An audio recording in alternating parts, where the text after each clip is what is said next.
¿Es cierto que el estancamiento y la decadencia económica de España se debe a que no está suficientemente industrializada? Veámoslo. Esta semana se malinterpretaron unas declaraciones del consejero delegado de Volkswagen como anunciando la desaparición de la marca SEAT.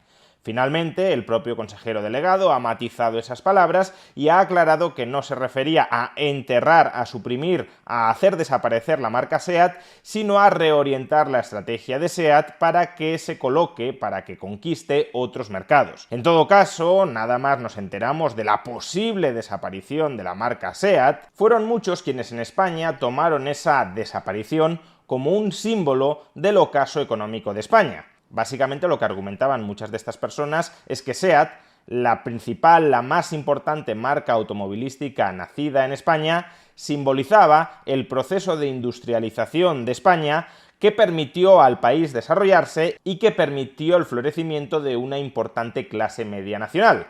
Ahora, con el fin de la marca SEAT, se estaría a su vez simbolizando el declive industrial de España, el estancamiento económico del país y también el achicamiento de sus clases medias.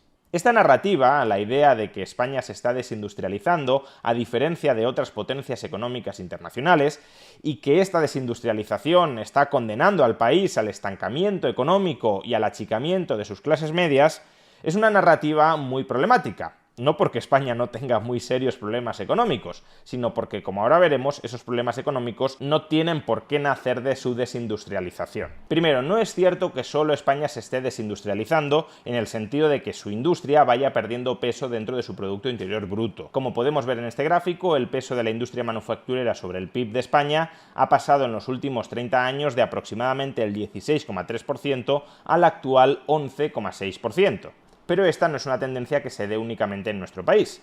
El peso de la industria manufacturera sobre el PIB mundial ha pasado en los últimos 30 años de aproximadamente el 19% al actual 16,2%. La industria ha perdido más peso en España y representa un menor porcentaje del PIB en España, pero aún así no estamos ante un fenómeno que únicamente se haya dado en nuestro país. Del mismo modo que a lo largo de las últimas décadas la agricultura ha ido perdiendo peso en el PIB, la industria, en todas partes, también ha ido perdiendo peso en el PIB. Incluso en China, una economía que depende de manera muy intensa de su industria, incluso en China, la industria manufacturera ha ido perdiendo peso en el PIB. En los últimos 20 años, no en los últimos 30, sino en los últimos 20 años, la industria manufacturera china ha pasado de representar el 32% del PIB a representar el 28%. Segundo, no es cierto que una economía, para ser rica, para ser próspera, deba ser una economía fuertemente industrializada. Es cierto que en Europa tenemos ejemplos de economías más ricas que España, incluso bastante más ricas que España, que también están más industrializadas que España. Por ejemplo, en Suiza la industria pesa el 17,8% del PIB. En Finlandia pesa el 15,8%, en Austria el 15,6% y sobre todo, quizá el ejemplo más claro, más evidente, sea el de Alemania, donde la industria pesa el 18,5% del PIB. Pero también tenemos ejemplos de países europeos más ricos que España, que están más o menos igual de industrializados que España o menos industrializados. Por ejemplo, en Suecia y en Bélgica la industria pesa el 12,6% del PIB. Solo un punto más que en el caso de España. En Países Bajos la industria aporta el 11% del PIB, frente al 11,6% de España.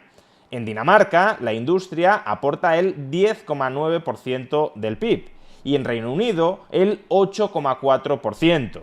No he mencionado a Estados Unidos por no ser un país europeo, pero en Estados Unidos la industria aporta cerca del 11% del PIB, nuevamente por debajo de España. Es decir, se puede ser rico a través de otras actividades dentro de tu PIB que generan mucho valor añadido. El valor añadido no lo tienes por qué generar específicamente a través de la industria. Y en tercer lugar, hay otro país que está menos industrializado de España y del que quiero hablar específicamente porque muchas veces se lo coloca como ejemplo de política industrial intervencionista de la que debería imitar España para no desindustrializarse. Y ese país es Francia. Por ejemplo, en el caso de SEAT y las automovilísticas, el Estado francés posee accionarialmente el 15% del capital social de Renault. Es su accionista mayoritario, aunque con muy poquita diferencia frente a Nissan. Y supuestamente esta participación industrial del Estado francés en Renault garantizaría que esta automovilística siga siendo francesa y que el gobierno francés tenga bastante que decir en la orientación estratégica de la misma. De tal manera que si el Estado español hubiese conservado una participación industrial significativa en SEAT, la marca de automóviles española no tendría por qué desaparecer y SEAT podría haberse utilizado dentro de los planes de desarrollo económico de España. Por tanto, Francia sería una especie de ejemplo a seguir para España en materia de política industrial. Pero, como ya he dicho, Francia está menos industrializada que España.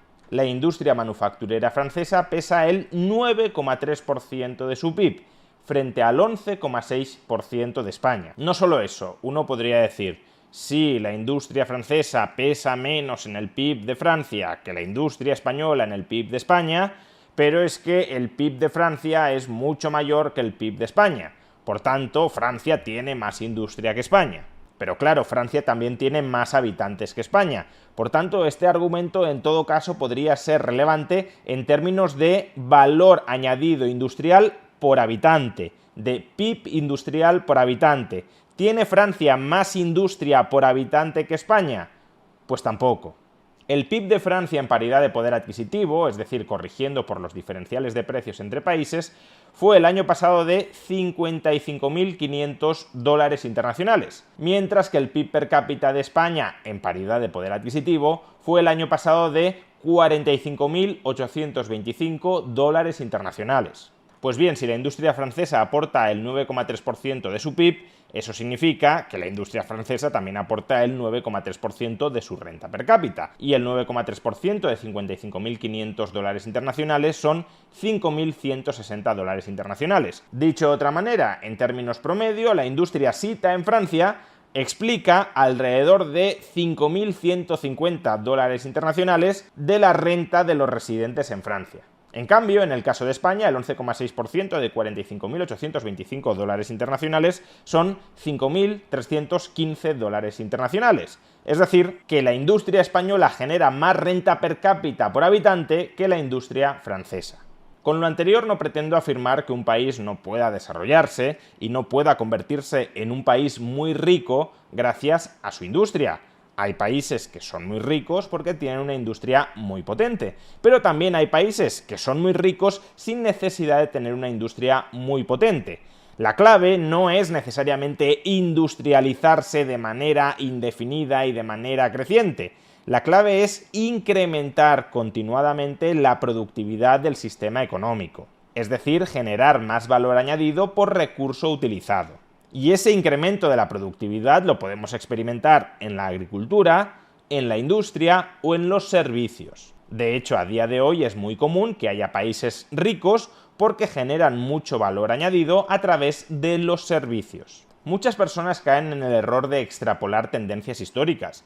Como todos los países se han desarrollado inicialmente con su industrialización, pasando del sector primario al sector secundario, creen que si esa industrialización continuara indefinidamente, ese desarrollo también continuaría indefinidamente. Pero eso ni es posible en el conjunto del planeta, porque ya hemos visto que el peso de la industria en el conjunto del mundo ha ido cayendo, y ha ido cayendo porque la productividad en la fabricación de manufacturas ha aumentado más que nuestra demanda de manufacturas, con lo cual no solo no es posible que todos los países se industrialicen crecientemente, sino que además si tú fuerzas una industrialización para la que no posees una ventaja comparativa frente a otras economías rivales, entonces, por mucho que perpetúes forzosamente ese proceso de industrialización, no te vas a enriquecer más, te vas a empobrecer. Por tanto, sí, España tiene problemas económicos serios, pero esos problemas económicos serios no tienen por qué derivar de haberse desindustrializado. Todas las economías del mundo se han desindustrializado en mayor o menor medida y no todas ellas tienen problemas económicos. Es más, hay economías, incluso vecinas, que están menos industrializadas que nosotros y que son más ricas y que tienen mayor dinamismo que nosotros. Por consiguiente, no ofrezcamos un mal diagnóstico del problema de fondo o seguiremos aplicando pésimas recetas.